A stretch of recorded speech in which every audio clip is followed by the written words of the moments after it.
Salmos, Salmo número 23, eu vou trazer uma mensagem sobre o Salmo 23.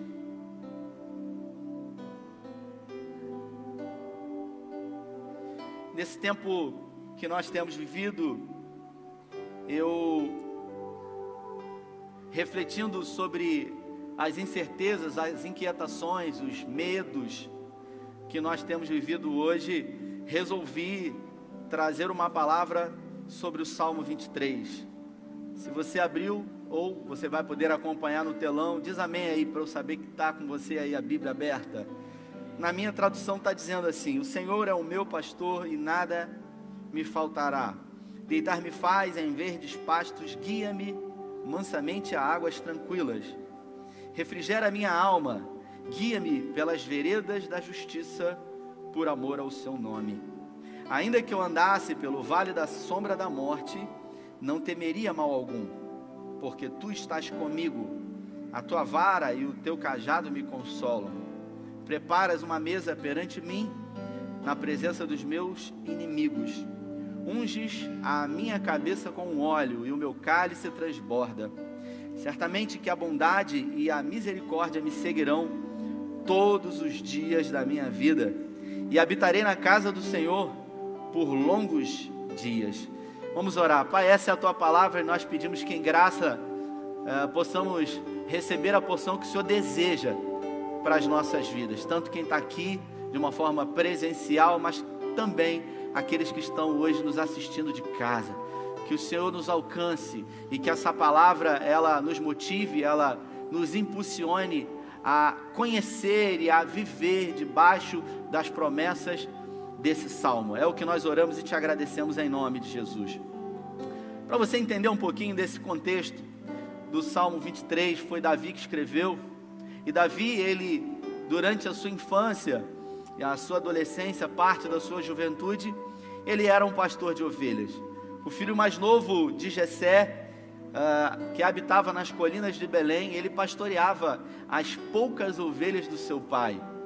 Quando ele vai levar mantimentos para os seus irmãos que estavam na peleja de batalha, quando Davi, ele enfrentou o Golias, depois, naquela região, a Bíblia fala que um dos irmãos de Davi chega para Davi e diz: com quem você deixou as poucas ovelhas do nosso pai?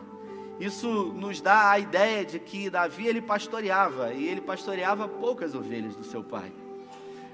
Os estudos judaicos, eles dizem dentro desse contexto que quando Davi escreveu o Salmo 23, ele se encontrava fugindo dos seus inimigos. Ele se encontrava especificamente no deserto. E por estar no deserto, um lugar solitário, um lugar ermo, um lugar sem vida, mas alguns estudos judaicos dizem que provavelmente ele se refugiou numa espécie de oásis, numa espécie de lugar onde havia vida em meio ao deserto da Judéia. Davi, então, ele se refugia numa espécie de oásis no meio do deserto, um lugar com água, um lugar que produzia abrigo, que produzia segurança.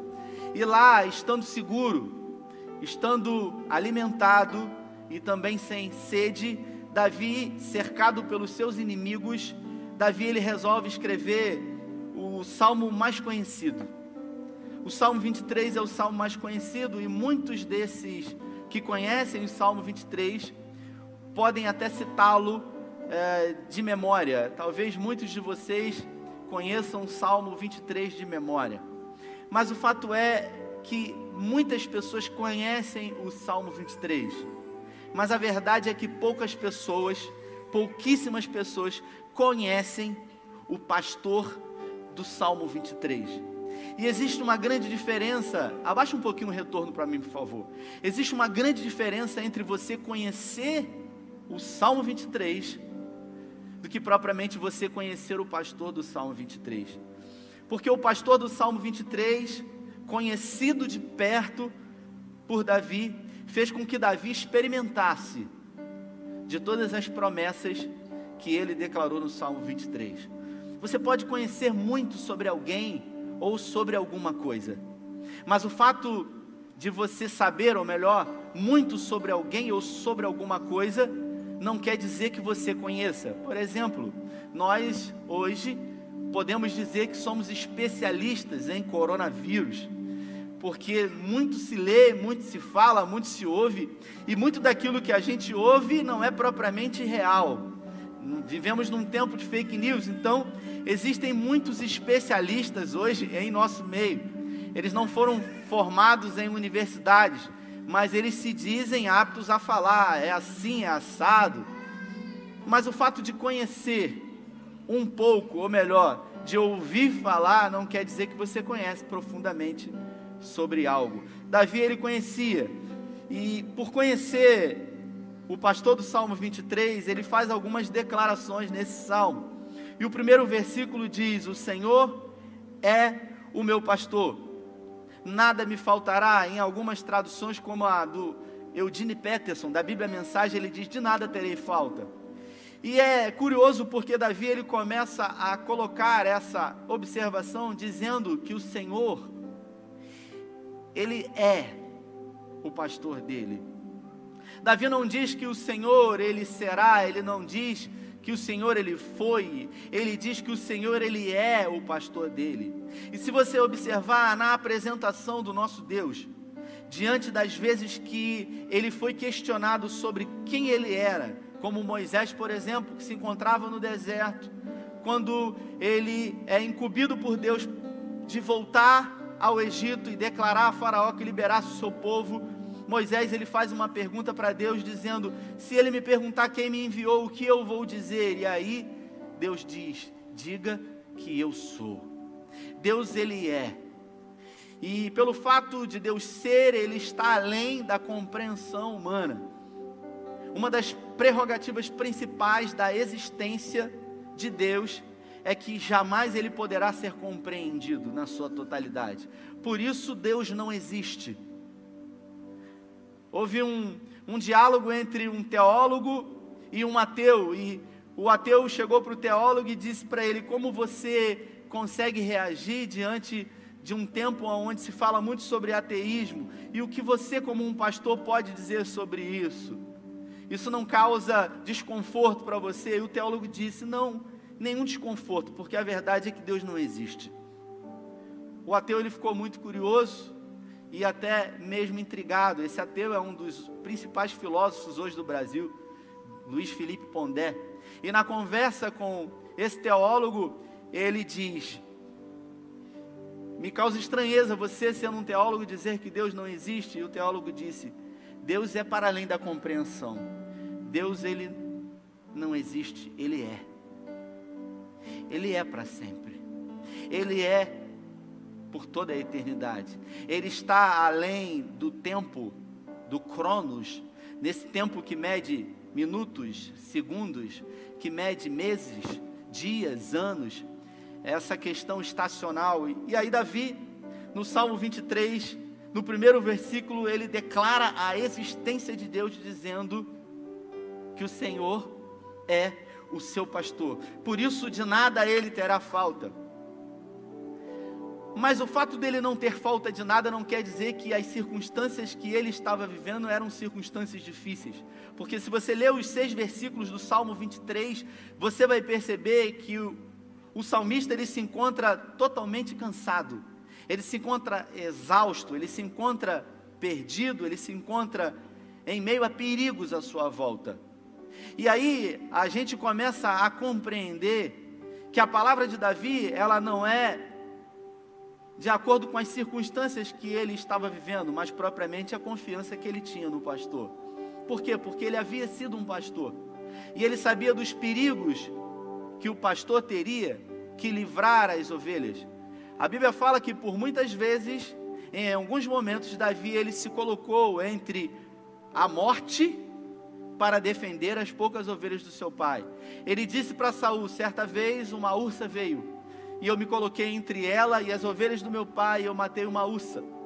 Em outro momento, um leão feroz, ele se colocou entre nós, e eu também tive sucesso sobre ele. E ele diz então para Saul: esse gigante vai ser mais um que será vencido por mim. Então Davi se encontrava em constante estado de estresse. E aí ele declara: o Senhor é meu pastor, de nada terei falta. Mas o que me chama a atenção é que diante de um cansaço que ele declara, nós vivemos dias onde o cansaço ele bate à nossa porta. Nós vivemos cansados a todo tempo. Vivemos num tempo de correria, onde as pessoas, elas, ao não encontrarem as outras por um período de tempo, e ao se reunirem: e aí, como é que você está? Como é que está a sua vida? É normal que venha uma frase clássica que diz o seguinte: olha, correria, porque a correria ela tem dominado a nossa vida. Nós vivemos dias de incertezas. A verdade é que talvez, é muito provável que você tenha pensado em vir ou não vir aqui. Talvez eu possa ficar em casa, recolhido, na sala, no sofá. E aí o cansaço ele bate à nossa porta. Amanhã é segunda-feira. Mas quando o cansaço é físico, um fim de semana prolongado, as férias, elas conseguem realmente resolver o problema.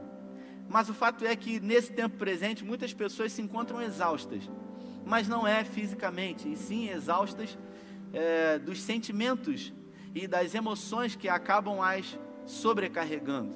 Porque quando o cansaço é físico, o sono e o descanso resolve, mas quando ele é emocional, o que fazer?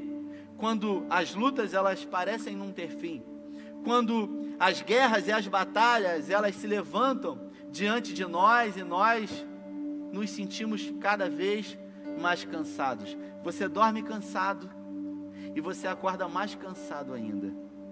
E aí o que se tem é a notícia de que a medicina está aí para isso. E aí você já não consegue mais dormir, por mais que cansado você esteja. Você deita na cama, mas o sono não vem. E aí a gente acaba sendo dependente de psicotrópicos, de substâncias químicas para regular o nosso sono e às vezes também para gerar em nós um certo conforto e uma segurança, porque a ansiedade nos dominou. Vivemos em alguns momentos pré-ocupados com coisas que não aconteceram ainda.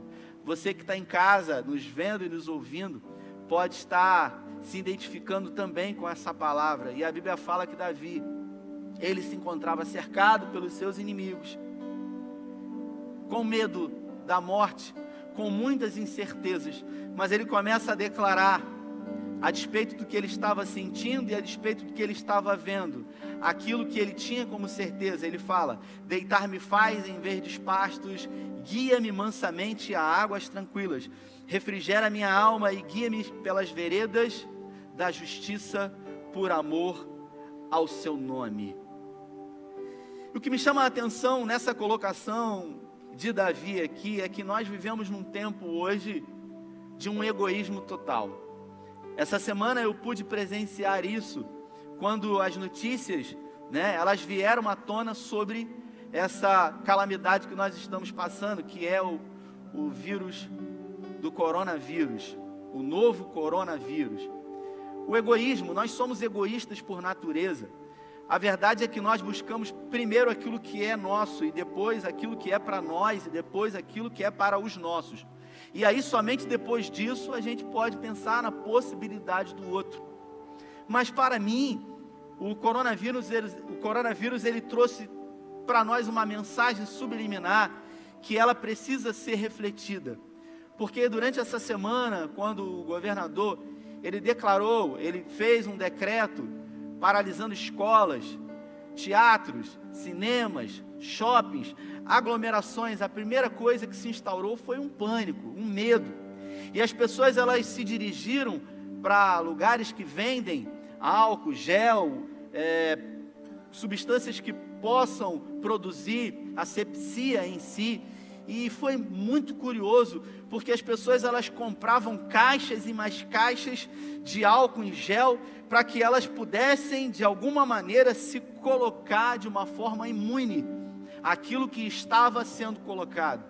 Mas observe, paralelo a isso também, muitas pessoas se dirigiram às redes de supermercado, esvaziando totalmente as prateleiras, para se manterem abastecidas dentro de casa. Eu tenho um primo que mora em Miami, nos Estados Unidos, e essa semana ele fez um vídeo nos Estados Unidos filmando. Ele foi no mercado comprar um papel higiênico, E aí ele fez um vídeo no Story filmando as prateleiras do supermercado da rede Walmart totalmente vazias. E ele estava sem papel higiênico em casa, e ele começou a filmar, e ele falou, gente, eu não sabia nem que dava dor de barriga, o pessoal acabou com tudo. E aí, o curioso, quando eu digo sobre o egoísmo, é que o fato de você comprar para você álcool gel ou substâncias que possam te colocar imune, não vai fazer com que você fique imune. Por quê? Porque não depende somente de você, depende também do outro. Porque se você utilizar essa substância, e se você tomar alguns cuidados, você pode até aparentemente estar seguro. Mas o fato é de que pessoas à sua volta, se não tiverem esse mesmo comportamento, isso coloca você em risco. Só que pelo fato de você ir ao supermercado ou a qualquer lugar que possa vender isso e acabar com o estoque, podendo comprar a quantidade necessária que cabia para você, por exemplo, uma unidade, teve gente que comprou 10, teve gente que comprou 20. Você comprou 20 para você e teve 20 ou 19 pessoas que não puderam comprar, porque ninguém mais tem para vender. E aí o fato de você comprar para você e não se preocupar com o outro, teoricamente colocou você imune, mas não, porque o outro não tem. Se o outro não tem e você tem, e ao estar em contato com esse outro, você se coloca numa classificação de risco. Então a mensagem para mim, na minha opinião, subliminar, que essa tormenta traz para nós, é uma mensagem de que não depende só de mim, depende do outro, e por isso nós precisamos estar juntos para isso. Nós precisamos nos unir, e a prova disso é que o Brasil hoje ele se coloca numa força-tarefa para que todos possam se livrar desse vírus. E aí o caos ele se instaura, o medo, as preocupações, quando na verdade vai ser mais um vírus que a gente vai passar, assim como a gripe suína, assim como o H1N1, e daqui a pouco vai vir uma nova versão do coronavírus. Mas o fato é que nós precisamos entender que nós devemos ser um. Jesus ele disse que o maior desejo do Filho e do Pai, e foi revelado por Ele, que vocês sejam um assim como eu e o Pai somos um.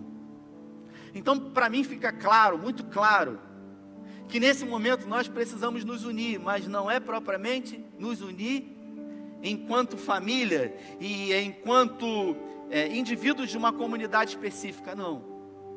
Nós precisamos nos unir de uma forma coletiva.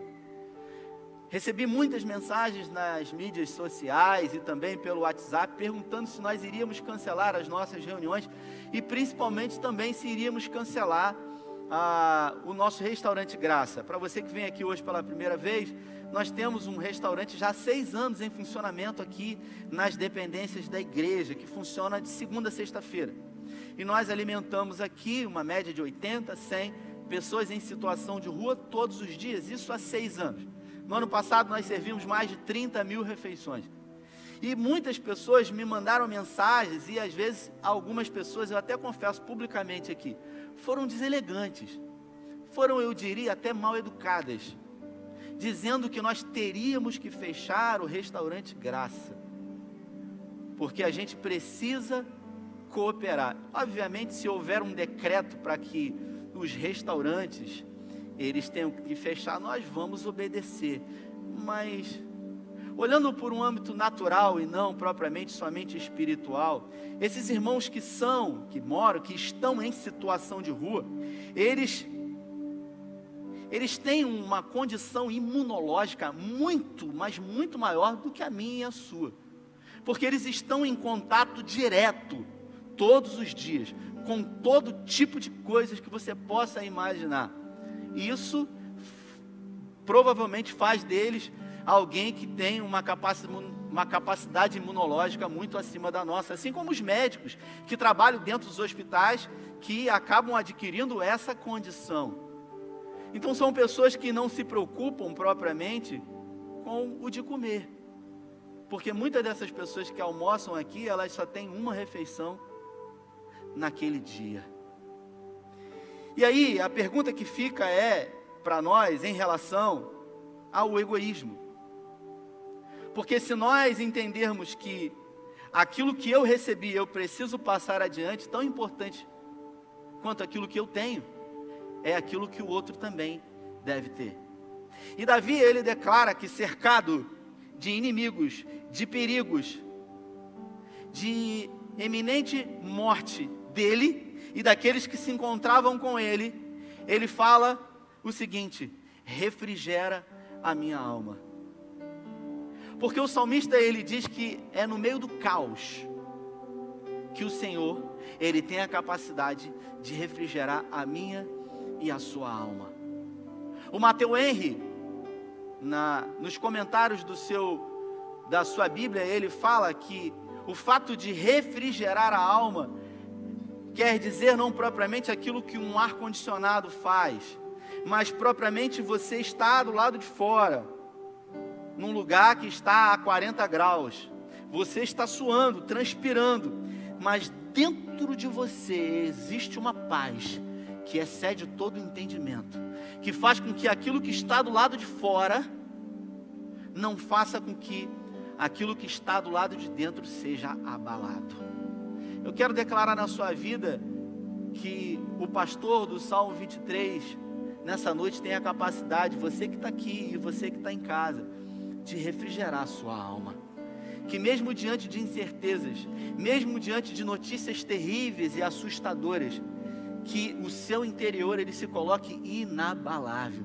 Que você tenha certeza de que, ainda que as circunstâncias tenham saído do controle do governo municipal, do governo estadual e até mesmo do governo federal, jamais saiu da mão do pastor do Salmo 23, aquele que guarda a sua entrada, aquele que guarda a sua saída, aquele que refrigera a sua alma, aquele que guia você pelas veredas por amor ao seu nome. Mas o fato é em que muitas pessoas hoje, mesmo estando no caminho, em algum momento se descuidam. E por estarem ao caminho e se descuidarem, em algum momento essas pessoas perdem o caminho. E quando elas se dão conta de si, elas percebem que não estão mais no caminho. Ontem eu estive em Niterói, estivemos lá na sede, comemorando 42 anos.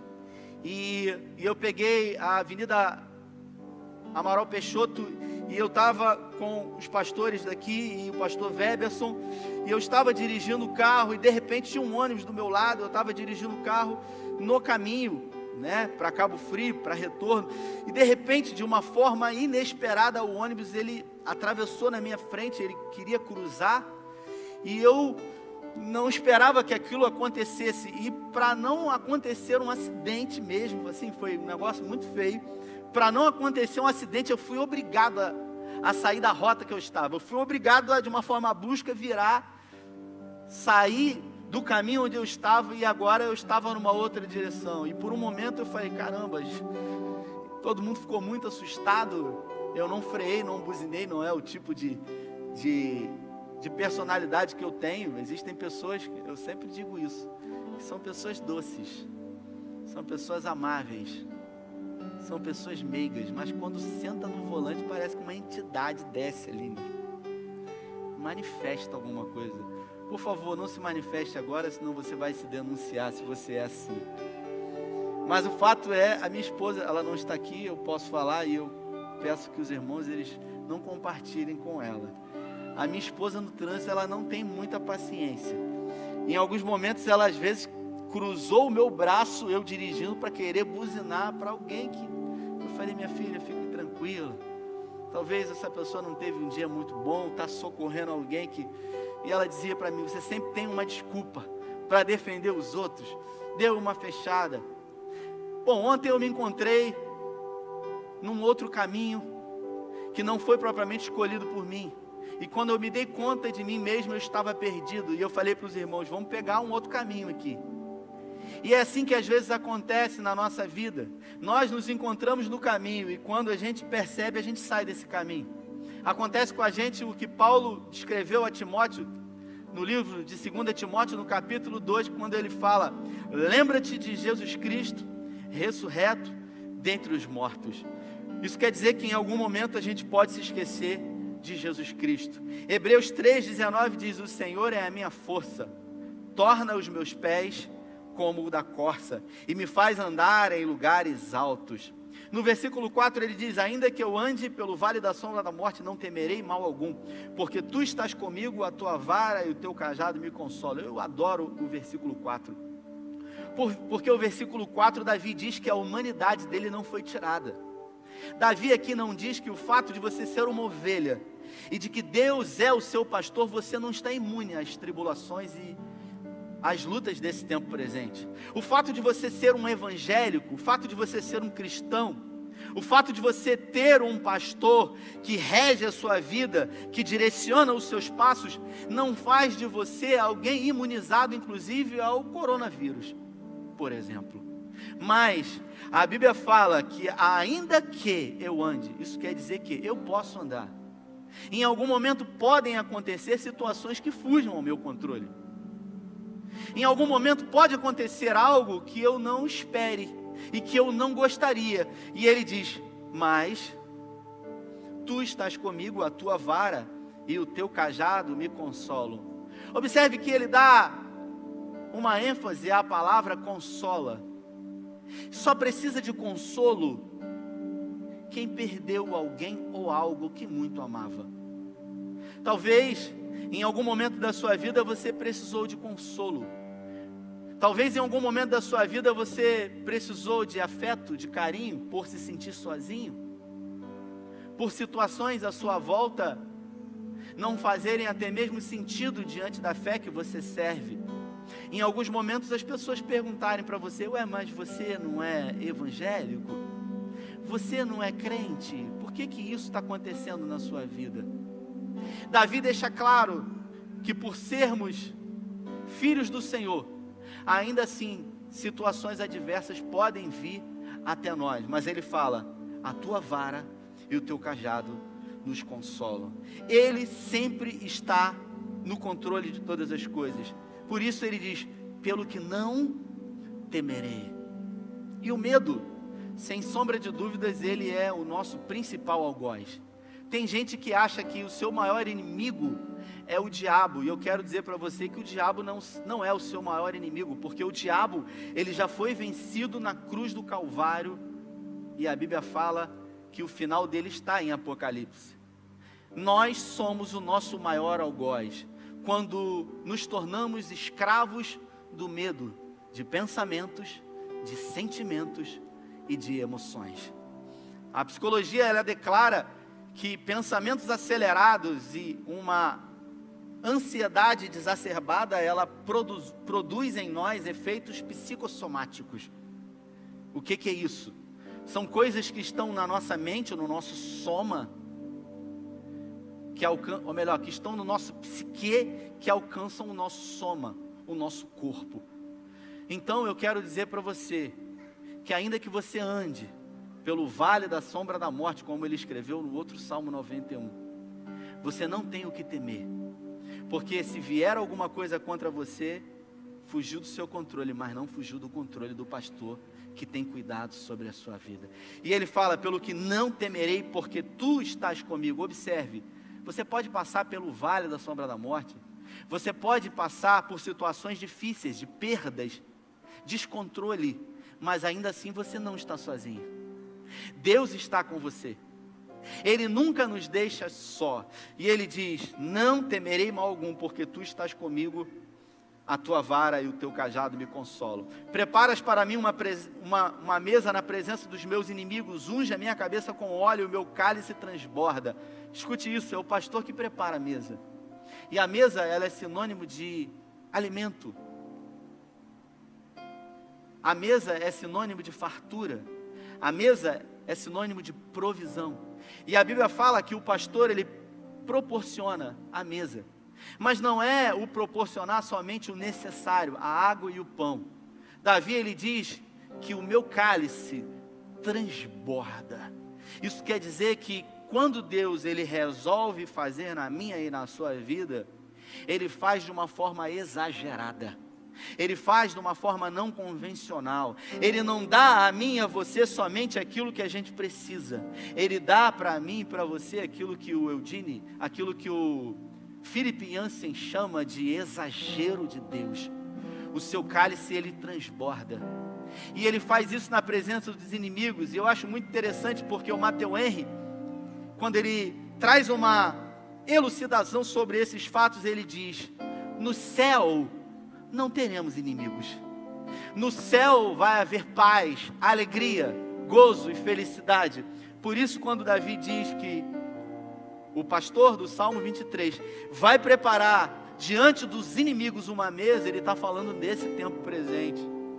Talvez na sua vida não tenha sido nada fácil viver diante de pessoas como o Salmo 73, que Asaf diz: os ímpios, eles prosperam, eles têm saúde, eles são mais saudáveis, eles andam com os seus colares, com os seus narizes empinados, eles não servem a Deus. Mas Davi, ele declara que o final das coisas é melhor do que o início delas. Por isso eu quero declarar sobre a sua vida a provisão do pastor do Salmo 23. Eu quero declarar que você conhecerá o pastor do Salmo 23 e não somente o Salmo 23. Eu quero declarar que esse pastor, ele terá uma relação íntima e próxima com você. Eu quero declarar sobre a sua vida que o seu cálice, ele vai transbordar, para que você tenha para você, mas também para que você tenha para aqueles que estão à sua volta, e para que todos possam receber daquilo que Deus colocará na sua vida. Eu declaro abundância na sua vida. Eu declaro a abundância da provisão de Deus na sua vida. Se você recebe, levante uma de suas mãos. Eu quero declarar profeticamente que a provisão, ela será menor. A provisão será maior do que qualquer necessidade. A necessidade será infinitamente menor na sua vida.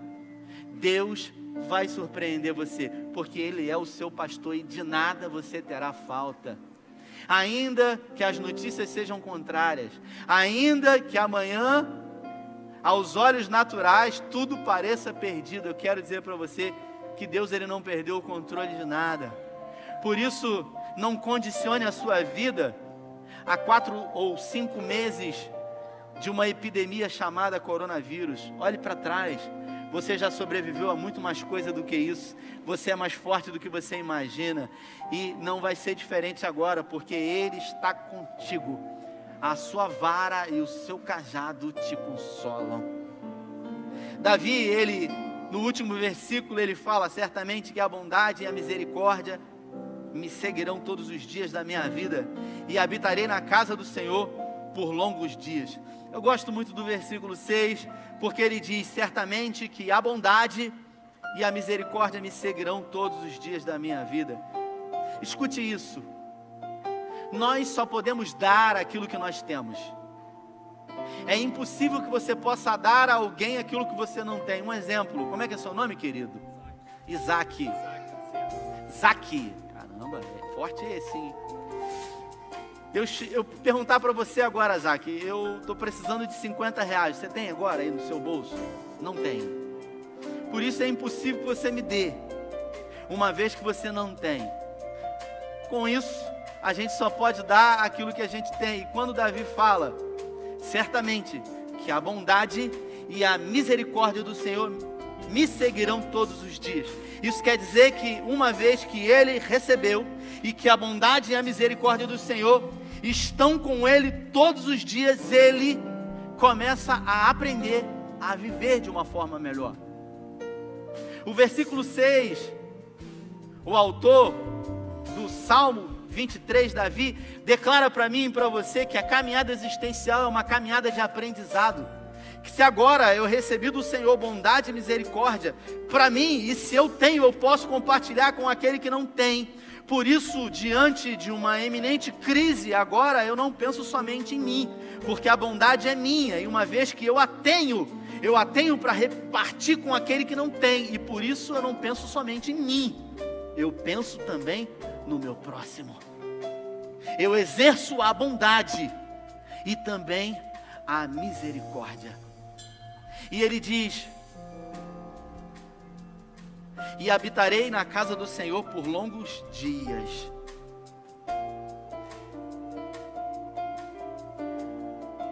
É possível entendermos o contexto desse salmo de uma forma intrínseca, quando na verdade Davi ele traz, dentro desse contexto de relação dele com seus inimigos e com Deus, a figura de um pastor e as suas ovelhas e o cuidado do pastor, e de uma forma feroz o desejo de tragar a ele pelos seus inimigos, assim como uma fera deseja tragar a ovelha.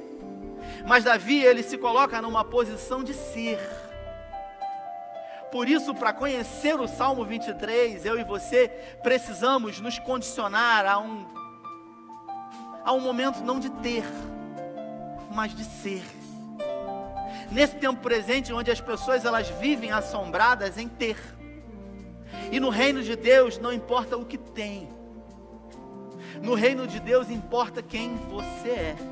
E isso está na palavra de Deus, foi reproduzido já em filmes, em cinemas, em teatros, como por exemplo o Shakespeare na peça do rei Hamlet, que ele diz: ser ou não ser, eis a questão. Nós vivemos num tempo hoje onde as pessoas necessariamente vivem, não a dialética, mas um estado permanente de ter ou não ter. Só é possível desfrutar das benesses do Salmo 23 aqueles que entendem que dentro da lógica da existência do reino de Deus, o mais importante é ser. E é ser um discípulo de Jesus. É ser uma ovelha com a capacidade de ser ensinável e ser cuidado por Ele. Observe, dentre os animais, a ovelha não é um dos animais mais espertos. Sem ofensas a mim e a você, mas falando propriamente do animal, a ovelha é um dos animais mais burros que existe. Por isso a ovelha ela necessita de um cuidado de perto de um pastor. A ovelha ela enxerga muito mal, por isso ela sempre vai buscar os caminhos mais difíceis, os penhascos, as colinas, mas por sua vez ela tem uma capacidade de sentir o olfato de uma forma muito intensa. Mas por ser um animal não muito inteligente, necessita de alguém perto dela, sempre dizendo para ela aquilo que ela deve fazer e aquilo que ela não pode fazer. Dentro desse contexto, Davi diz para nós que nós precisamos estar perto dele. Precisamos estar dispostos a ouvir a voz dele sempre. E principalmente saber discernir a voz do nosso pastor diante de tantas vozes que ouvimos nesse tempo presente. Eu finalizo a mensagem de hoje falando dentro desse contexto de ter ou não ter. E se puder colocar o Salmo 16 no versículo 2 aqui, para que a gente possa ler junto. Porque quem escreveu o Salmo 23 foi Davi. E quando Davi escreveu o Salmo 23, ele já era rei. Não tinha muito ouro, não tinha muita prata, mas ele já era alguém muito importante para a nação de Israel. Mas Davi, ele descreve aqui aquilo que de mais precioso ele tinha, aquilo que de maior valor significava para ele, que não era o trono, que não era a prata, que não era o ouro, que não eram as conquistas, que não era o castelo, que não era propriamente até mesmo aquilo que os olhos naturais pudessem produzir apetência para os homens.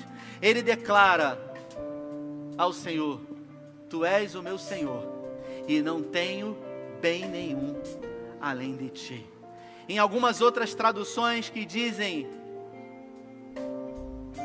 Tu és o meu bem maior, não tenho outro bem além de Ti. Ele diz para o Senhor que o Senhor é a coisa mais importante, é a coisa mais valiosa que Ele tem. Por isso, num tempo de epidemia, num tempo de pandemia, eu quero dizer para você que se alguma coisa acontecer com você hoje, o Senhor vai estar com você, independente do que aconteça. E se hoje nós estamos aqui, Ele está conosco. E o dia em que a nossa senha for solicitada, tenha certeza de que nós é que estaremos com Ele lá eternamente. Por isso, pelo que não temerei mal algum. Não seja escravo do medo, não seja escravo da ansiedade, não seja escravo das fake news e das notícias de tragédia, porque nunca fugiu do controle de Deus. E o mundo não vai acabar em meio a uma epidemia, porque não foi isso que a palavra de Deus diz. A palavra de Deus diz, quando Deus resolveu acabar com a humanidade, e Ele chamou Noé para um comissionamento, e Ele disse que jamais exterminaria a humanidade daquela maneira, de uma forma tão cruel e violenta como o dilúvio. Então, você não deve temer. Ainda que você ande pelo vale da sombra da morte, não temerei mal algum, porque a vara e o cajado do Senhor te consolam. Eu queria convidar você a ficar de pé, e eu queria que você adorasse comigo e com esses irmãos aqui, e ao Senhor, que é o seu pastor. Enquanto a música vai estar sendo entoada, eu gostaria que você no seu lugar fizesse a sua oração, que você colocasse diante do Senhor as suas emoções, os seus medos, aquilo que te preocupa, o excesso de futuro que se encontra no seu presente, que rouba você de uma vida plena. Existe um lugar, e esse lugar é o melhor lugar do mundo. Eu mandei fazer uma pulseira aqui, e eu escrevi nessa pulseira: o futuro ele está pronto. Deus já tem uma fotografia do meu e do seu futuro. E um dia eu preguei uma mensagem e eu disse: Deus viu você no seu futuro, e você está melhor do que você imagina, porque o futuro já está pronto, ele já está preparado para mim e para você. Agora, existe um lugar que é o melhor lugar do mundo, e esse lugar é onde tudo acontece, o lugar mais importante de toda a história da humanidade, e o nome desse lugar é presente. Porque o passado não pode ser mudado, o futuro ele não pode ser mexido, mas o presente ele define a forma como vivemos hoje e também a forma como viveremos amanhã. Enquanto o Ministério de Louvor vai estar entoando essa canção, eu queria que você tivesse aqui ou em casa o seu momento com Deus, que você fechasse os seus olhos e que você rendesse o seu coração para Ele, e que você lançasse sobre Ele toda a sua ansiedade, todo o seu medo, toda a sua preocupação, porque a Bíblia fala que Ele tem cuidado sobre vós. É o seu momento com o Senhor. Nas asas do seu amor,